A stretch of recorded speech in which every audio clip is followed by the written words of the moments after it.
Good evening. My name is Madeline Pello-White, and I am the Conference Director of Communications. And we welcome you here to this webinar tonight as we prepare for the called special annual conferences this Saturday on October 29th. As a reminder, we are dealing with one paragraph in the discipline that relates to church closures on Saturday, as well as another paragraph in the discipline that relates to church disaffiliations. And that is why we are holding two special annual conferences on Saturday. At 9 a.m., the first special annual conference will convene solely to vote on closing church properties using paragraph 2549.3 of the discipline. At 9:30 a.m., the second special annual conference will convene solely to vote on the request of local churches that seek to disaffiliate from the United Methodist Church over matters of human sexuality using paragraph 2553 of the discipline. As we know, the United Methodist Church has wrestled with matters related to human sexuality since 1972, and with the most recent postponement of General Conference until 2024, as well as the launch of the Global Methodist Church, we know that some churches are discerning if they should disaffiliate from the United Methodist Church. Some churches will stay independent, and some will join the Global Methodist Church. The Virginia Conference lay and clergy leadership respects that the decision to stay or leave our denomination should be one of conscience. There is a fair, simple, and consistently applied process for those who have prayerfully discerned disaffiliation as their best course. For those churches considering disaffiliating from the denomination for reasons of conscience relating to matters of human sexuality, paragraph 2553 of the 2016 Book of Discipline, as amended in 2019, must govern this process through December 31st, 2023. And so tonight, we are going to share information for those interested on what is going to unfold on this Saturday, October 29th. As a reminder, all questions for this webinar were pre-submitted. And for those who submitted questions, you may not hear your question worded exactly, as we have grouped together similar questions to get to as many as we can. A reminder, we are also recording this webinar and we'll share it tomorrow once it is available. But before we move into the question portion of our evening with our panelists, I'm going to turn it to the Reverend Dr. Steve Summers, who is going to share more information about the annual conference communication that went out this afternoon. Thank you, Maddie. I appreciate that. And welcome everyone to the webinar this evening. Up until the last couple, 3 days, we had 13 churches who had gone through a very lengthy and specific process to both discern and go through the steps necessary to disaffiliate under paragraph 2553 under the Book of Discipline, as Maddie mentioned. They've done very faithful work to get to that place of annual conference action to disaffiliate. Of the 13 churches, we had one particular member of our annual conference reach out and ask a question that caught our attention. The question was relative to whether a particular church was properly before the annual conference with the proper notifications for a called charge conference. Paragraph 246.8 of the Book of Discipline, 2016, says the following, and I quote, "Notice of time and place of a regular or special session of the charge conference shall be given at least 10 days in advance by 2 or more of the following, except as local laws may apply, otherwise provide, from the pulpit of the church, in its weekly bulletin, and a local church publication, or by mail." Book of Discipline, 2016. The individual questioned whether one particular church had met that standard of 2 notifications and those 3 different methodologies 10 days or more before. Of course, that created a need for us to do due diligence and checked into that, and we found out that indeed notification had not been given appropriate to the Book of Discipline. At the same time, we thought it would be proper to reach out in the interest of consistency to our district superintendents and ask anyone involved in the disaffiliation process to check as well. And as we checked, we did find there were 2 other churches of the 13 that had not met the standard. Now, with that information, Bishop Lewis and I, and the representing district superintendent, met with leadership of all 3 of these churches, up through and including this morning, and had a conversation with them about what we found, questions and answers, and it was a very holy experience, and let them know they would not be before the annual conference on Saturday because they weren't in correct order for that. And after we had those conversations, of course, we immediately sent out the notification that you should have received today in the email. In addition, it's on our conference website, I'm sure by now. If not, it will be soon. So now we have 10 churches before us on Saturday for disaffiliation vote at 9:30. And of course, there's 3 dates that are also in the announcement coming up in the future until 2553 sunsets at the end of 2023. So that brings you up to speed as far as the current reality of the amount of churches that are up for vote this coming Saturday at the annual conference. Maddie? Thank you for that, Steve. So now we will move into the question portion of tonight. And what I will do is we have grouped them by topic, so we will move through those topics and calling on the panelists as we go. We will also end tonight with just some final thoughts from our panelists. And again, you will have a recording of this webinar. So first, we will start with technology. We will be talking with the Reverend Brian Siegel, who is the technology coordinator for the annual conference sessions. So Brian, for our first question, why do all annual conference members need to have a unique email address in order to log on to the annual conferences on Saturday? Thank you, Maddie. Voting credentials for each voting member, clergy and laity, are sent to the email address we have on file. To ensure credential integrity, we are only able to send one set of credentials to any email address at this time. And another question for our members, what devices are approved to be used for the annual conferences? Can they use an iPhone? Can they use an iPad?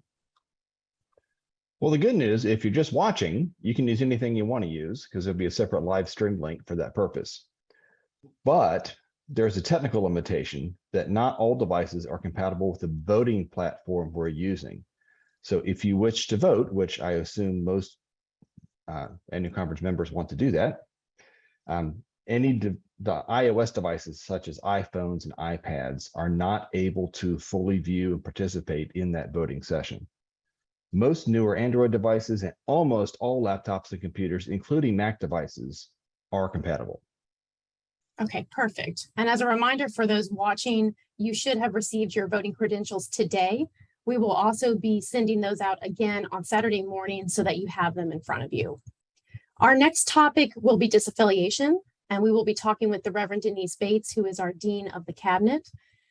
Denise, our first question that was submitted, why not share the names of the 120 plus churches who are in the process of disaffiliation?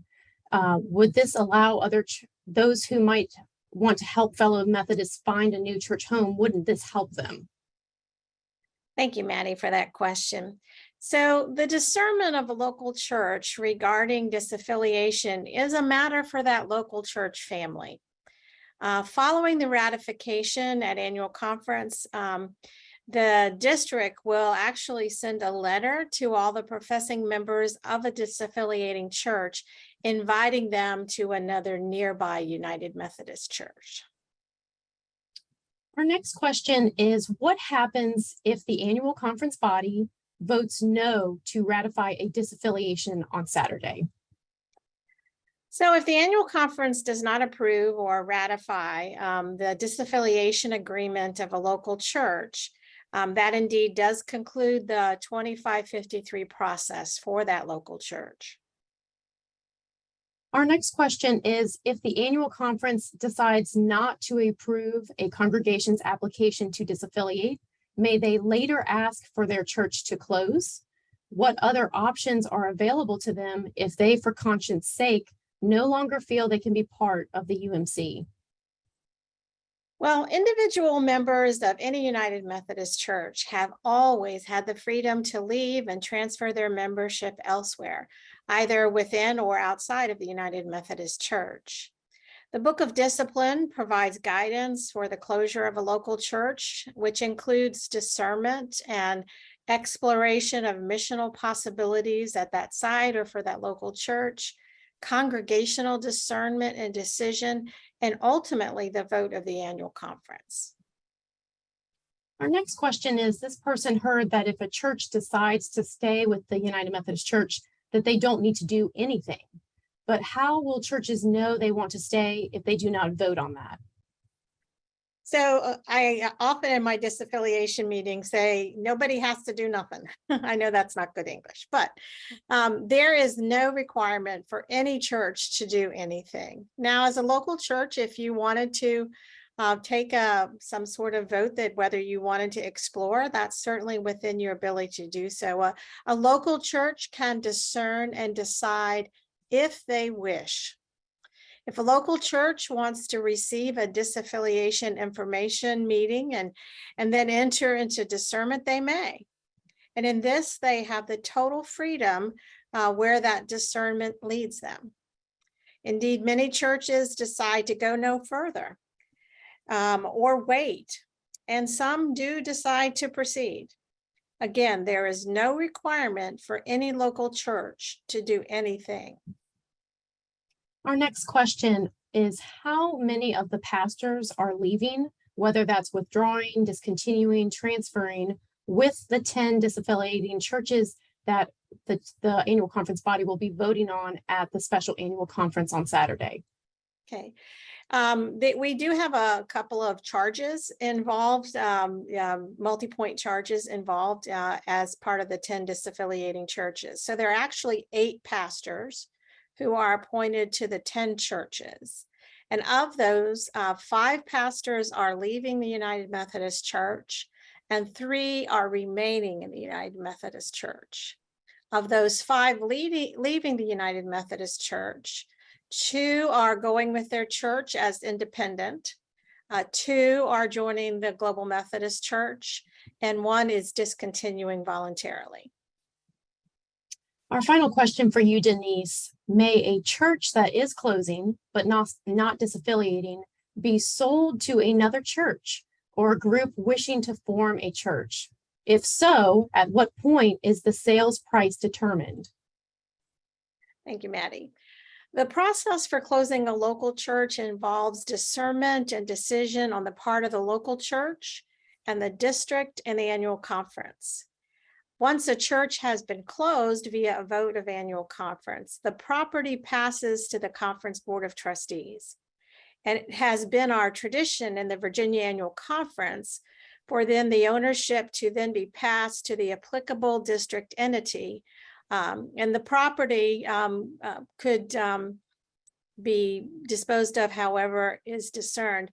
This is done through the annual conference resolution. Based on the missional needs of the district, the property could be used for new ministries or a new church or a fresh expression or be sold.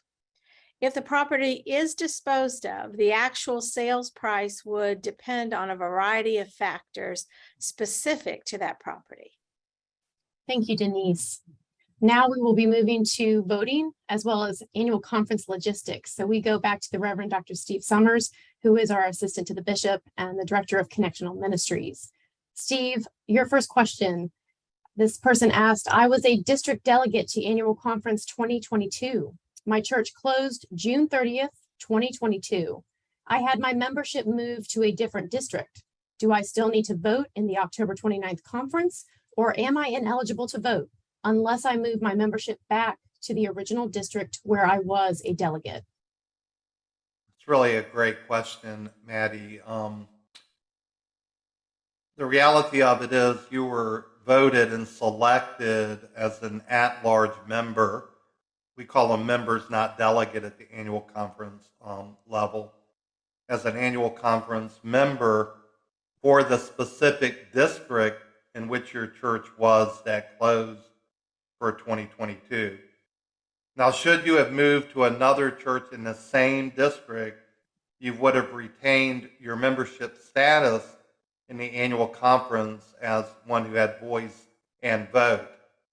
You're ineligible, unfortunately, to vote now because you moved to another district that likely had a full slate of at-large members already of the annual conference. However, I do encourage you to reach out to your district superintendent of the new district to which you moved to a local church to simply discuss the opportunities, and your pastor as well, to discuss the opportunities for service both at the district level and at the local church level. Regarding moving back to the original district to which you were a member of the annual conference, that probably would not work. You should not assume that would give you membership rights again. It's likely that an alternate that was on their rolls has already been selected when you moved off the district. Now, if you have any further questions, that's a pretty specific case, and it may not be relevant to a lot of folks on the webinar tonight and who watch the recording, but our office is open. We're always open, happy to receive emails and calls that clarify issues like that. Had a few today, in fact, after the communications went out. Or if you want to check your status, you're welcome to email help, HELP, AC 2022 at vaumc.org. And Chris Malak and his team will get back to you and see where you are in the credentialing process. Thank you. Our next question is for Steve. Who is paying the costs incurred with conducting the called annual conferences? Thanks, Maddie. It's a great question again. The costs for having the special called annual conferences are indeed a normative process of our polity.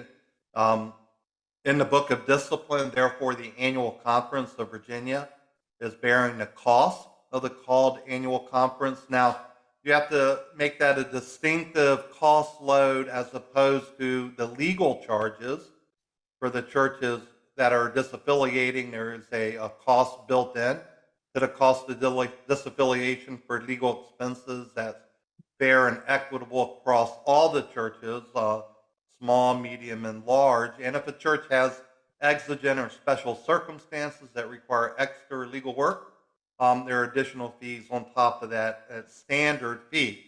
So not all the expenses are tied to the annual conference, but the cost of holding the annual conference, like the tech platform and the personnel expenses and things of that nature, we're bearing the cost of that at the annual conference level as part of our mutual ministry.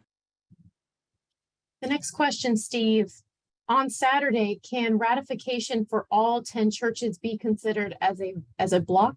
Would the rules have to be suspended in order to do this? Can ratification for all 10 churches be considered as a block? We have seen that done in other annual conference as part of our leadership due diligence. We were very attentive to the way other annual conferences have done this, and I've seen that happen.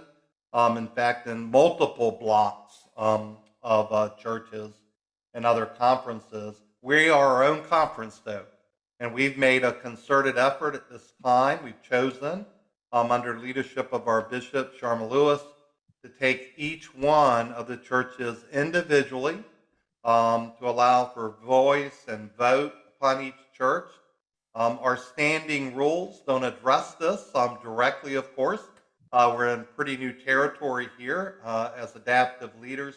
However, the Judicial Council rulings and disciplinary requirements have precedent over any motions or other parliamentary procedures that would take our focus away from the need to vote on each one of these churches. The next question, for the 3 churches that are being closed under paragraph 2549.3, are they closing because of financial reasons, or are they continuing in some form? If continuing but not as part of the United Methodist Church, then have they met all of the same financial obligations as under paragraph 2553 disaffiliations? Right. The 3 small churches that are closing under 2549.3 are exiting for reasons of conscience directly related to human sexuality. Now, you might recall prior to 2019, as this began processing, conservative churches over matters of human sexuality were not released to exit after that additional 2553 in the Book of Discipline. It was only the churches that inclined more toward the progressive side. Judicial decision, Council Decision 1422, opened paragraph 2553 to all churches on the conservative, progressive spectrum, if you will, to disaffiliate under issues of human sexuality. So up until that point, there had to be a methodology to allow churches that were on the conservative side to exit. Each of these churches, each of these three, at the earlier called annual conference on Saturday, have met all the processes and the same financial obligations as those under 2533. So it's exactly the same as far as the cost load and responsibility. It was just under another paragraph because this didn't exist during that time. Our next question, are the churches asking for ratification of their agreements to disaffiliate expected or invited to make a speech in support of the action, much like the maker of a motion would be invited to speak to a motion at the end of a debate and before voting? No. If somebody wants to make a speech for or against a particular church, because we're going to, again, take them one at a time in the process of this special called annual conference, they'll do it through the voting platform through Lumi, as Reverend Siegel shared earlier. There's also great instructions in a video that he did that's on the website on the conference under disaffiliation. The votes will simply be yes or no on the disaffiliation of each particular church, and no amendments are possible because of the judicial council decisions and the directives of the discipline at that point in time. Your final question, Steve, who will vote on each of the churches that are disaffiliating on Saturday?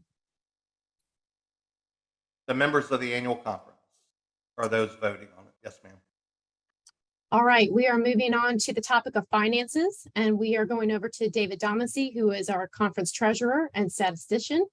David, your question is, there's 3 in 1. What is the financial impact on the conference budget? What is the impact of budgets of districts that lose churches? And will churches that remain have higher apportionments? Okay, welcome everybody. Answering for these 10 churches that are leaving, there will be less than a 1% impact on the annual conference budget.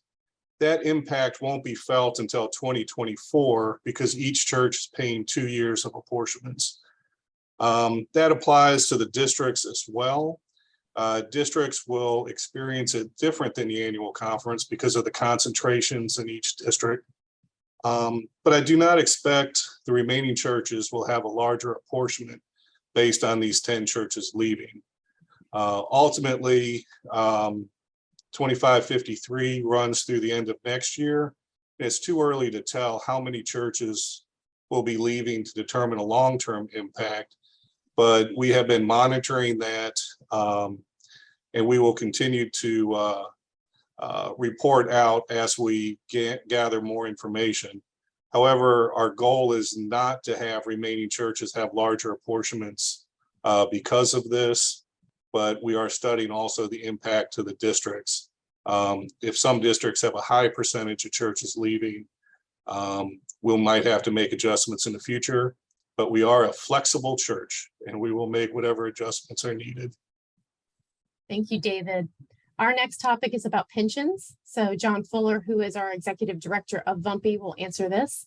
John, can you share the numbers used to calculate the final total as it pertains to apportionments, unfunded pension liabilities, and more? Sure. Thanks, Maddie. So I think one part of the answer to this question is fairly straightforward. As David just mentioned, a disaffiliating church is required to pay 2 years of apportionment. So that's a number that should be presumably already known by the church. A disaffiliating church is also required to repay any conference or district grants, and also pay any conference legal fees associated with the disaffiliation. But there are also two other costs that are relevant that are associated with clergy benefit programs, and that is the unfunded pension liability and the retiree medical liability. The unfunded pension liability is calculated on a quarterly basis by Westpath, and as of the most recent valuation, which was done on October the 1st, that unfunded liability was about $45.8 million. The retiree medical liability is calculated on an annual basis by a third-party actuarial firm. And as of the most recent valuation, which was as of January 1st of this year, that liability was about $53.8 million. So again, for the pension liability, about $45.8 million, and for the retiree medical liability, about $53.8 million. The conference treasurer's office will use the apportionment decimal to identify a particular church's share of those liabilities. So if there is a church that is interested in knowing what its numbers are, I would encourage that church to contact your district superintendent, who can provide those numbers to you. Thank you so much, John. Our next topic is about litigation. So we are going to talk to Steve Brown, who is our conference chancellor. Steve, the question is, how or will the Boy Scout litigation affect the churches that are disaffiliating, or is the settlement case finalized?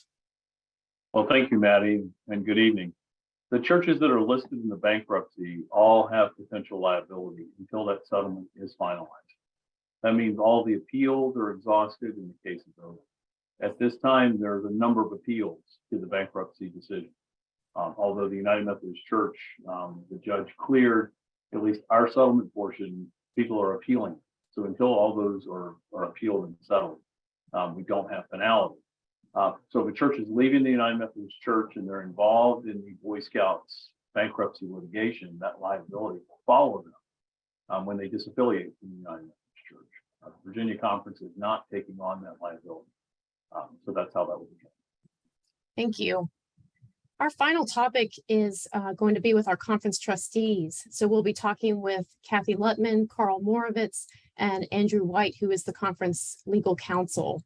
Our first question: if the land for the church was donated by a family to the United Methodist Church, and the church chooses to separate and thus allowed to take or keep its building and property, how is that ethically handled and or resolved? Thank you, Maddie. This is Andrew White. I'm counsel to the trustees. As a threshold matter, disaffiliating under paragraph 2553 is the right of a local church, provided that it meets all the requirements of paragraph 2553. Paragraph 2553 does not provide for an inquiry as to whether the properties used by the church were donated. If you think about it, the history of almost every church begins with or includes the donation of some land. And the conference leadership has to follow the requirements of the discipline. So if a church seeking disaffiliation takes the necessary steps and satisfies all the conditions under paragraph 2553, regardless of the manner in which its property was acquired, the proposed disaffiliation goes before the annual conference for approval.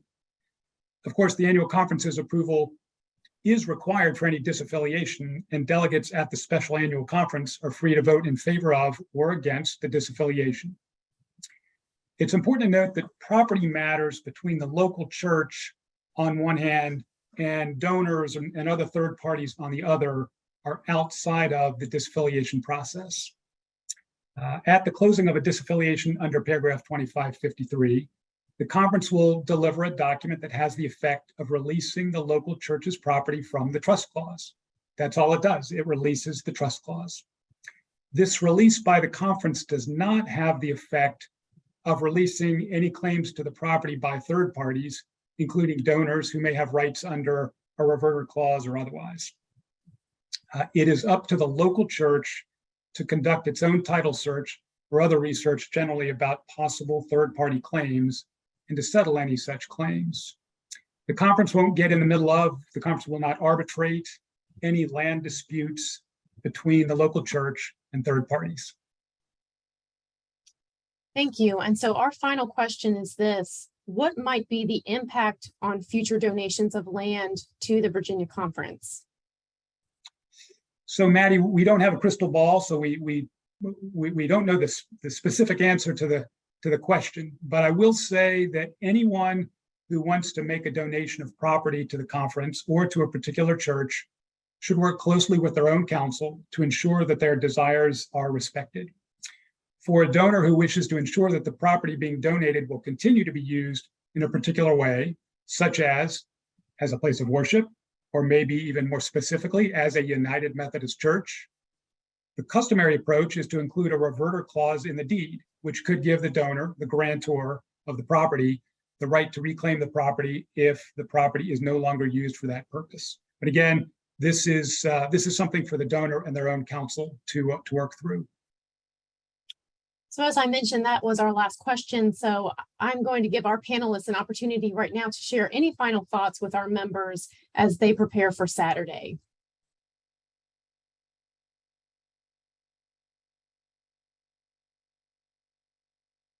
And seeing nothing, I just want to thank our panel so much for getting together and sharing this helpful information. I want to thank our webinar attendees for taking out the time to learn more.